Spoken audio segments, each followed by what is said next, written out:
What's up mga ka-Big Bites? Thompson suspended na, out na siya sa Game 3.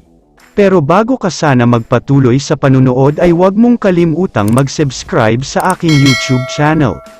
Bago ang lahat ay pag-usapan muna natin ang mga laban na nangyari ngayong araw.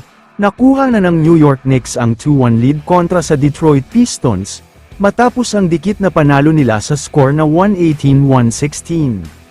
Sa kabilang laban naman, tinambakan ng Los Angeles Clippers ang Denver Nuggets. Grabe ang laro ng Clippers dito dahil umabot sa 34 points ang tambak, kaya naman nakuha na nila ang 2-1 series lead. At syempre hindi natin pwedeng kalimutan ang comeback win ng Oklahoma City Thunder kontra sa Memphis Grizzlies. Umabot kasi sa 29 big points ang lamang ng Memphis pero nakuha pang manalo ng OKC. Second biggest comeback win ito sa NBA playoffs history.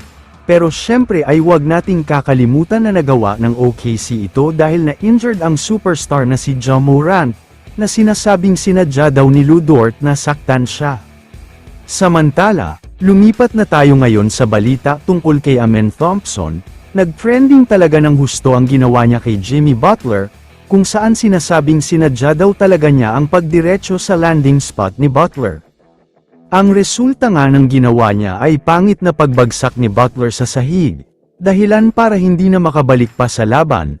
Wala pa nga kasiguraduhan kung maglalaro pa nga ba siya sa Game 3 dahil hindi daw basta-basta lang ang injury niya.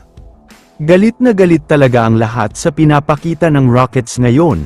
Hindi lang fans ng GSW ang nagagalit kundi pati mga players, coach ang staff at pati na management. May mga nagsasabi pa nga na nagsumbong na daw sila sa NBA officials. Ramdam rin daw ng Warriors na tila isa sa game plan ng Rockets ay saktan sila sa mismong laban. Ganyan na nga ang narinig natin sa huddle ng Rockets, kung saan sinabihan ng kanilang coach ang kanyang mga player na mas maging pisikal pa. Kaya naman ayon sa sources, nagkakaroon na daw ng masusing investigasyon ng NBA tungkol sa nangyari. At napakalaki daw ang chance na magkakaroon ng suspension sa player ng Rockets na si Amen Thompson. Hindi daw kasi makatarungan ang ginawa niya, mukhang sinadya daw talaga niya na saktan si Butler dahil hindi naman talaga siya tinamaan ni Draymond Green, kaya malamang sa malamang ay suspension talaga ang ipapataw sa kanya. Kaya naman kung kayo ang tatanungin, ano ang masasabi niyo sa ginawa ni Amen Thompson? I-comment mo naman ang opinion mo tungkol sa tanong na ito. Dito na muna nagtatapos ang video na ito. Maraming salamat sa panunood mga ka-Big Bites. God bless sa inyong lahat.